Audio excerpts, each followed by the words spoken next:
everyone. I'm Pauline T. Mangalog, a Bachelor of Secondary Education, major in Filipino of Aklan State University, Ibahay Campus, and today I am your student teacher. Morning class, so today before we start our lesson, let's take a moment for ourselves to center to our dear Lord.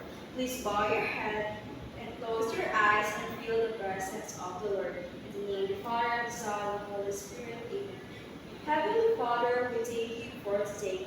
Please guide us and help us for our learnings and help us to be kind to one another. In your name we pray, amen. In the name of the Father, the Son, and the Holy Spirit, amen. It's wonderful to see all of your faces today in class. But to make sure, let's take a moment to check your attendance. Very good class. No one is absent today, and I think all of you are ready to learn our new lesson. Before we proceed to our new topic, let's take a short moment to review with our what is all about our previous topic. Can anyone in the class share an example about advocacy in the community? We will discuss our topic, which is about promoting advocacy, inclusivity, and diversity in physical education. At the end of the discussion, learners are expected to first define the importance of promoting advocacy in physical education. Second, understand the several ways of promoting advocacy. Third, develop the advocacy skills. There are 12 different benefits from advocacy and promotion in just several ways. First is awareness and education. Advocacy and promotion can help raise awareness about the program by its goals and its benefits. This can involve educating the community or its target audience about the importance of fitness and health. Sa pagsusulong at promosyon ay nakakatulong upang mas lalo pang maunawaan kung ano nga ba ang kahalagahan ng isang programa at kung ano ang layunin nito. Halimbawa nito ay ang pagkakaroon ng isang seminar sa isang barangay kung saan ibinabahagi ang tamang pag-ehersisyo, tamang pagkain at pangangalaga sa kalusugan. Next is community engagement. Engaging with a community with stakeholders through advocacy can help build support for FATFIT. This might include partnering with local organizations, schools, healthcare providers to promote the program. Suporta sa fitness and health ay maaari tayo makipag-ugnayan sa mga local governments upang tayo magkaroon ng accessible na parks, walking paths, and school fitness programs. Halimbawa, dito ay magkakaroon tayo ng isang pondo upang magkaroon ng isang gym or simpleng pag-ehersisyan ang mga bata or mga tao na nakatira sa isang komunidad. And social media promotion. Using various media channels, including social media, can help promote FATFIT.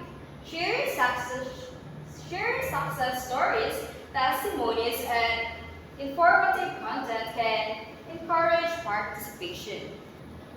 Ang social media ay isang instrumento upang mas maaari natin i-promote ang FATFIT. Halimbawa nito ay nung kay Golden Boy. Diba? Si Yulo ay naging 2 times Olympian gold medalist. So, nung ipinost niya yung sa gymnast na yon ay maraming kabataan ang mas lalo na humaling at maraming kabataan ang mas gustong humimok na gawin ang kanyang ginagawa. Is that collaboration with influencers.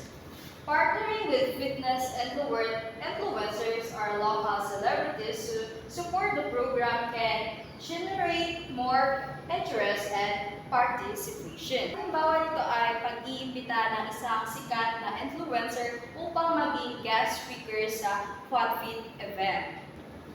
Health and fitness challenges.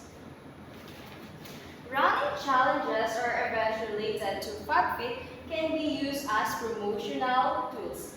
For example, a 3-day fitness challenge could attach participants and create a sense of community. Upang mag-promote ng isang advocacy sa FATFIT ay maaari tayong himok ng isang challenge. Halimbawa nito ay ang 30-day fitness challenge, which lalong mahimok ang mga tao na sumali ay magkakaroon dapat ng isang premyo upang sila ay mas lalo pang maengganyo. C for inclusivity.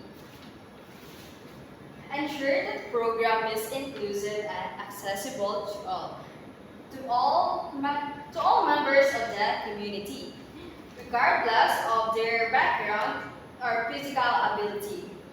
Advocate our inclusivity in the fitness and health space. Pag-fit ay hindi lamang para sa mga normal na tao. Meron ding mga event na para sa mga tao special. Dahil alam natin na hindi porket special sila ay wala silang alam. Maaari din tayo maghimok o gumawa ng isang event na para lamang sa kanila upang ang Fat-Fit ay masigurado na para sa lahat.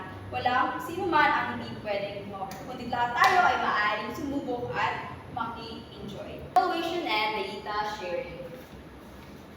Promote transparency by regularly evaluating the program's effectiveness and sharing result with the community. This can build trust and show the positive impact of Fat-Fit. Ikaw ay isang taong may goal na kunwari 50 kilograms ka ngayon. Tapos yung goal mo is next year is mabawasan ng kahit 20 kilograms. Okay, ang ginagawa mo is para mas lalo mong mahikayat ang iba na sabayan ka at sabihin na kaya mo ay nag-update ka ng mga posts mo regularly sa Facebook or sa Instagram. Partnership. Seek partnership with local business, healthcare providers, or fitness centers to offer discounts or incentives to program. Example is, maghahanap ka ng isang local gym para maging partner mo siya upang magkaroon ka ng discount upang mas lalo ka or marami pang mahikayat mo ng mga members kasi nga may discount. Feedback channels. Establish feedback channels for our program participants to share their experiences and suggestions. Use this feedback to continually improve Fat-Fit and demonstrate responsiveness to community needs. Upang mas lalo pang makaunlad ang program ng Fat-Fit ay maaari din tayo magkaroon ng isang surveys na saan doon natin na iipunin lahat ng mga feedbacks ng mga participants at kung ngayon papansin tayo may need ng improvement ay maaari natin itong iayos kaagad. Advocate for funding. If Fat-Fit relies on funding, advocacy effort can include seeking grants, donation, or sportsmanship to ensure the program's sustainability. Ang Fat-Fit ay kailangan natin mag-apply or humanap ng isang pagkukuhanan ng pondo upang mas lalo natin ma-improve ang programa ng Fat-Fit. Class, did you understand our lesson about promoting advocacy, inclusivity, and diversity in physical education? Does anyone have questions, clarifications, violent reactions? If not, let's have a short quiz. For your assignments, make an essay of why promoting advocacy is important. That's all. Goodbye, class, and thank you for listening.